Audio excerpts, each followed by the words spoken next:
And welcome back to another Takara Tomy review. In today's review we're going to be taking a look at the brand new MB-18 War Hammer Bumblebee. This is a repaint inspired from the Wave 3 TLK Bumblebee and has some modifications done to both its arm cannon as well as comes with a brand new hammer. Taking a look at the packaging is very standard for these MB figures. It states that he's War Hammer Bumblebee, has a really nice still of Bumblebee from the last night, same image on the top. Another really nice still from the movie, Takara Tomy, movie the best. The side of the box just lists the other movies with some screen caps from them. The back of the packaging showcases the figure in both the robot mode as well as the vehicle mode. Shows that he has actually got the arm cannon on the correct arm as well as comes with his war hammer. And the side of the packaging just states Transformers. Now the reason I got this figure was down to accuracy. If you have the original TLK Bumblebee, you'll know that the arm cannon was on the wrong arm and it didn't actually come with a hammer that was a pivotal thing in the movie, as that's what he used to fight Optimus Prime with. Bringing the figure in, the paint applications on it are fairly decent. Now I will compare it to the previous version in just a second. However, you can see this has been done in a very dark orange and really does match that on-screen appearance from Bumblebee. Bringing in that first version, as you can see this version is a lot more lighter. This is a lot more closer to what we see on the concept art of the packaging. As you can see, you've got some mishaps of paint. This yellow is a lot brighter than the yellow plastic, whereas this seems to be one continuous colour. You've got some additional paint apps as well. Got this black section painted in. The back section is fairly similar, so really and truly it is just this black section that is very vastly different from this version as well as the overall colouring. Now in terms of the weaponry, he does come with this arm cannon.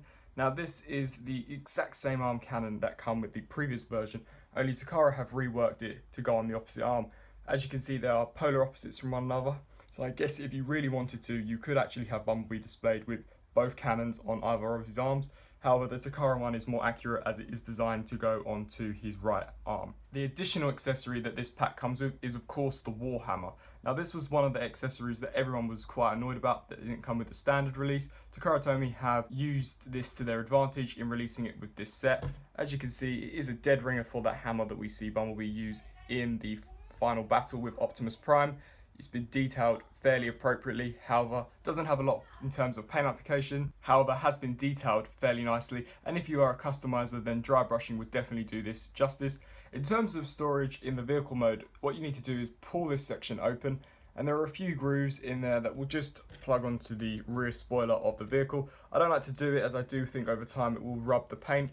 In terms of the cannon, there is that same peg that was on the original version. It does just plug into either side, so you can replicate that scene from the last night where he shoots Barricade in vehicle mode. Overall for vehicle mode, there's not much difference compared to the original version. As you can see, there's only really a darker shade of orange, which is more accurate, and this added black touch. I'm not going to show you the transformation as this figure has been out for some time, so I'll just skip straight into the robot mode. Now here we have the Takara MB Bumblebee on the left and the Wave 3 Bumblebee on the right.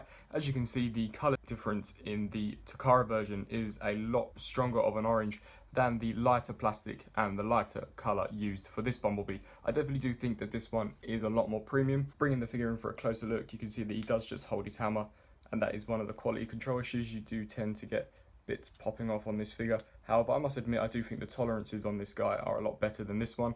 This one, when you transformed it, you were bound to have bits popping off or bits that didn't tab in properly. I found the transformation on this one a lot sturdier and a lot more fluent.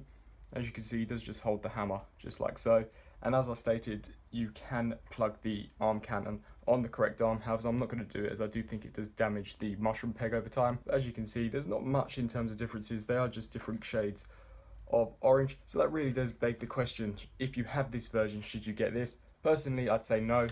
This does retail for anywhere between 30 to 40 pounds.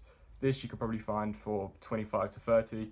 So I guess if you're in the market for a more accurate Bumblebee now, I would then recommend this. But if you already have this version, then there's no need to get this version. So that's my comparison review on the MB-18 War Hammer Bumblebee. Essentially, if you don't have this version, then I do recommend that you pick this up. However, if you already have this, then I wouldn't necessarily recommend going out and paying the extra import charge for this. You do get the hammer, you do get the more accurate cannon, but is that enough to justify the price? I personally would say no, just stick to this. Hope you enjoyed this more of a comparison review. If you did, please let me know down in the comment section below. I've got more of these MB figures coming, as well as a Masterpiece Megatron review incoming, so stay tuned for that. Thanks for watching.